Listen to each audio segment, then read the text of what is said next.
হয়ে গেল, একবার ফোন করি তা ভাইকে। আমি কল করেছিলাম, ফোনে পেলাম না। তুমি একবার ট্রাই করো না। কোনো লাভ নেই। কি দরকার কল করে? আমাদের তো কাজ নয় এটা নিয়ে ভাবা। রীতির দায়িত্ব বিন্দির। রীতিনি কবে নিয়ে ফিরে আসবে, আমরা কেন ভাববো বেকার এসব নিয়ে? আরে ধুতি তুমি থামবে না। মানে বাড়িতে সবাই খুব টেনশনে আছে, এত রাত হয়ে গেছে, রিদ্ধিরা কোথায় আছে কিভাবে আছে কেউ কিচ্ছু জানে না। তোমার নাম মানে বাড়িতে এই ঝামেলা আমার আর ভালো লাগছে না।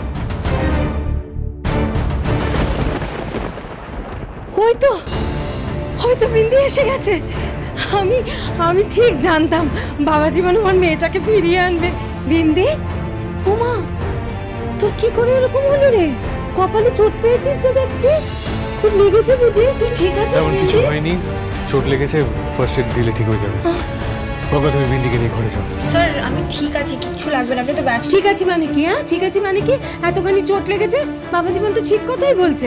তুই তর্ক না করে বাবা জীবনের কথাটা শোন একটুখানি। ও গঙ্গা এই ওকে একটুখানি নিয়ে যাও তো দেখি। ওকে একটু নিয়ে গিয়ে না ভালো করে ওষুধ টষুধ লাগিয়ে দাও। আপনি চিন্তা করবেন না বিন্দি দিদি, চলো, স্যার একদম ঠিক বলেছে। গঙ্গা আমি ঠিক না ঠিক নেই, যা দেখি। গঙ্গা ও ড্রেসিংটা করে দাও। হ্যাঁ স্যার। গঙ্গা আমার কিচ্ছু হয়নি, এমনি চোট আমি ছোটবেলা থেকে কতবার পেয়েছি, আমার ব্যথাটা হয় না, তো টেনশন করার। চুপ করো তো, তোমার এই বাজি বকবকানি আমি সহ্য করতে পারি না। আর এই মোমেন্টে তো একেবারেই পাচ্ছি না, সহ্য লাগছে আমার। Please keep quiet. তোমাকে আমি বারণ করেছিলাম, বলেছিলাম বাড়ি থেকে বেরোবে না। তোমার এই গুন্ডা উড বি হাজবেন্ড সে তো বাইরে দাঁড়িয়ে আছে, সিকিউরিটি বলেছে। আমি আর গঙ্গা যদি ঠিকঠাক সময় না পৌঁছতাম তো তোমার এটা কিছু ক্ষতি হতে পারতো, সেটা বোঝার মতো বোধ বুদ্ধি আছে তোমার? আচ্ছা আমার একটা কথা বলো তো, তুমি এরকম হুট করে সিদ্ধান্ত নাও কেন? একবার ভাবো না কি করছো, কেন করছো। এভাবে ঘর থেকে বেরিয়ে গেলে সব সমস্যার সমাধান হয়ে যাবে। ওকে কিছু বলো না, বোঝার মতো ক্ষমতা নেই। ও বারবার মানুষকে এরকম বিপদেই ফেলবে, যেরকম আমাকে ফেলছে বারবার। আর এইসব প্রবলেম না তোমার জন্য হচ্ছে। জানি স্যার, আর সেই জন্যই আমি তখন ওই প্রবলেমের একটা সলিউশন বার করবার চেষ্টা করছিলাম। আর ওই মুহূর্তে দাঁড়িয়ে আমার বাড়ি ছেড়ে চলে যাওয়ার থেকে মানে ওর থেকে বেটার সলিউশন আর আমার মাথায় আসেনি। আর আমি শুধুমাত্র আপনার কথা ভেবে বাড়ি ছেড়ে চলে গেলাম, আর আপনি উল্টা আমাকে কথা শোনাচ্ছেন। হ্যাঁ, কথা শোনাবো না কেন? তুমি বাড়ি থেকে বেরিয়ে গিয়ে কি উপকার করেছো আমার? বরং আরো বড় প্রবলেম ক্রিয়েট করেছো। তোমার জন্য আমার এত প্রবলেম ফেস করতে হচ্ছে। তোমার বাবা মা পিসি এদের সবাইকে আমাকে সামলাতে হচ্ছে। এন্ড ইউ নো হোয়াট, এটা আমার কাছে শুধু বড় প্রবলেম নয়, হ্যারাসমেন্ট, এটা আমার কাছে torture. Sorry sir, I am really very sorry. Sorry বললে যেন 7 গুণ মাফ হয়ে যাবে। স্যার বলছি গরম জল লাগবে, আমি নিয়ে আসছি। এখানে চুপ করে বসো, একদম ছটফট করবে না। স্যার কিন্তু এমনি রেগে আছে, আরো রেগে যাবে। বসে থাকো।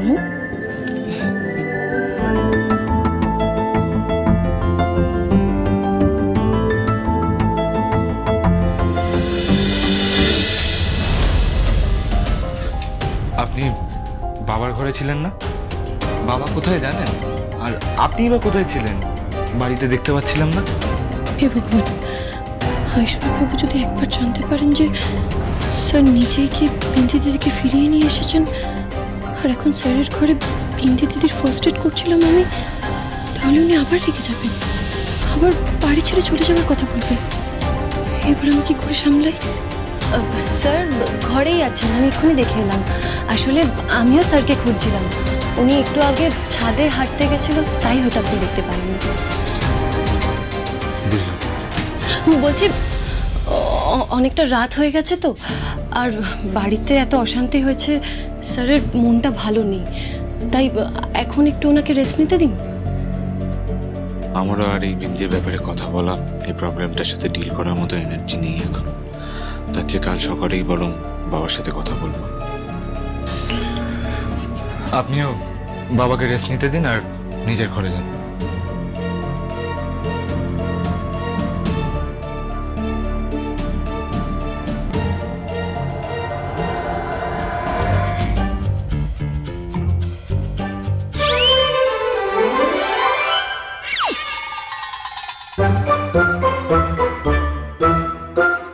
Sir sorry sir, sir please ক্ষমা করে দিন না। আমি তো বলছি যা ঘটেছে যা হয়েছে সব গন্ডগোল আমার জন্য। হ্যাঁ, সব গন্ডগোল তোমার জন্যই হয়েছে, ঠিকই বলেছো।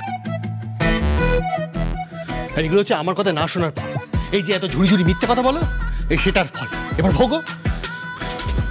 আচ্ছা একটা কথা বলো তো, তুমি সত্যি কথা বলো, তুমি এসবের মধ্যে কেন আমাকে ড্র্যাগ করলে?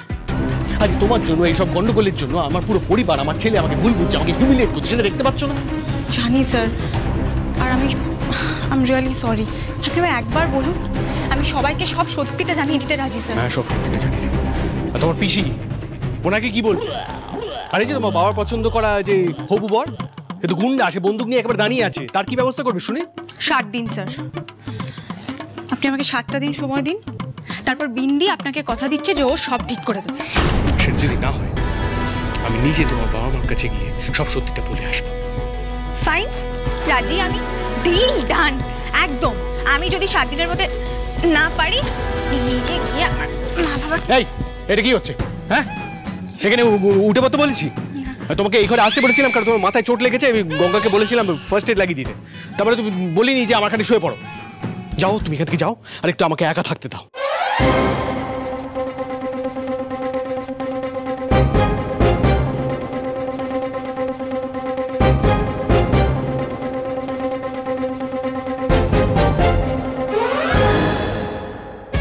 সরি স্যার, আপনি একাই থাকুন।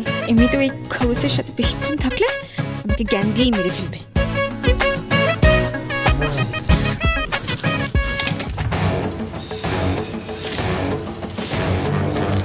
কি ওটা দাঁড়িয়ে দাঁড়িয়ে কি করছো? দরজাটা খুলে যাও। দরজাটা স্যার, দরজাটা কি খুলছে না। এই যে এত তো বক বক করো, যদি গায়ে গতটা একটু জোর হতো তাহলে ভালো হতো। চলো।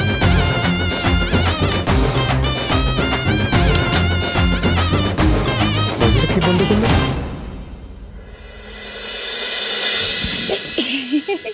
তোমার নামটা যেন কি? গঙ্গা। কি মিষ্টি নাম, যেমন মিষ্টি চেহারা তেমন মিষ্টি নাম। বলছি এতে কি আছে গো? গরম জল আছে বুঝি? গরম জল লাগবে না, তুমি ওটা গিয়ে রেখে এসো। কিন্তু বিন্দি দিদির ড্রেসিংটা ও সব আমি ব্যবস্থা করে নিয়েছি, বুঝেছো? সবটা সামলে নিয়েছি, এসব আর লাগবে না, তুমি একদম রেখে এসো গিয়ে। আচ্ছা, তাহলে আমি ব্যথার সূত্র তো দিয়ে আসি। আমি দরকার নেই তো, কোনো দরকার নেই। আমি বললাম না যে সব ব্যবস্থা আমি করে নিয়েছি। এখন বিন্দি খুব ভালো আছে, বুঝেছো তো? কোনো দরকার নেই এসবে। চলো তো ওদিকে চলো তো। চলো না, এসব রেখে আসি আমরা গিয়ে। দরজাটাও খুলছে না। তাহলে আমি কি চিৎকার করে বাড়ির সবাইকে ডেকে নেবো স্যার? বাহ, চমৎকার। সবাই ঘুমোচ্ছে, তুমি চিৎকার করে সবাইকে ডেকে একেবারে জানিয়ে দেবে এই ঘটনাটা, যাতে ওরা সবাই এসে আমাকে আরো 4টে বাজে কথা বলে। কি করব বলুন? আপনার মতো খরচের সাথে এই ঘরে থাকার থেকে আমার ব্যালকনি থেকে ঝাঁপ মেরে মরে যাওয়া অনেক ভালো। কি বলে তুমি? কই স্যার, কিচ্ছু না। আসলে কি বলুন তো স্যার, আমি ভাবছি, বুঝেছেন তো? দেখুন দরজাটা বন্ধ হয়ে গেছে, না আমি খুলতে পারলাম, আমারও স্ট্রেংথ নেই, আর তো কি করে দরজাটা খুলবো দিয়ে আমরা বাইরে যাবো, আমি ঠিক সেই সলিউশনটাই বার করার চেষ্টা করছিলাম। এটা তুমি আমাকে কোথায় ফাঁসিয়ে দিলে ঠাকুর? এবার তো সারা রাত আমাকে কথা শোনাবে আর লেকচার দেবে এই খরচ, যেন একটা কলেজের ক্লাসরুম এটা। আমি স্টুডেন্ট আর উনি প্রফেসর। প্লিজ ঠাকুর, প্লিজ কিছু একটা করো না গো, আমাকে বের করো প্লিজ। ওই বারান্দাটা, হ্যাঁ ওটা দিয়ে আমি ঘর থেকে বেরোতে পারবো। Let's try. স্যার, প্রচুর ভাবলাম, ভেবে ঠিক কোনো সলিউশনই বের করতে পারলাম না। তো আমি ঠিক করেছি ব্যালকনি থেকে ঝাঁপ দিয়ে দেবো। কি করবে তুমি? এই দাঁড়াও। এই একদম না দাঁড়াও। স্যার, আপনি হেল্প করুন না, দেখুন একটু ধাক্কা দিলে আমি টপ করে উপরে নেমে পড়বো। আরে নামো, ওখান থেকে নামো। আবার তোমার কিছু একটা হয়ে গেলে আমি তখন ভাসবো। তুমি নামো বলছি। বলেছিলাম শুনো না আমার কথা। আমি না যেমন বলছি, তুমি নামে তেমন গুছিয়ে রাখো, মনে রাখবে কিন্তু, ভুলে যেও না কো। হ্যাঁ, এই শাড়িখানা ছোট বউয়ে তাকে মনে করে দিতে হবে। নাও, এটা গুছিয়ে রাখো দেখি, যাও।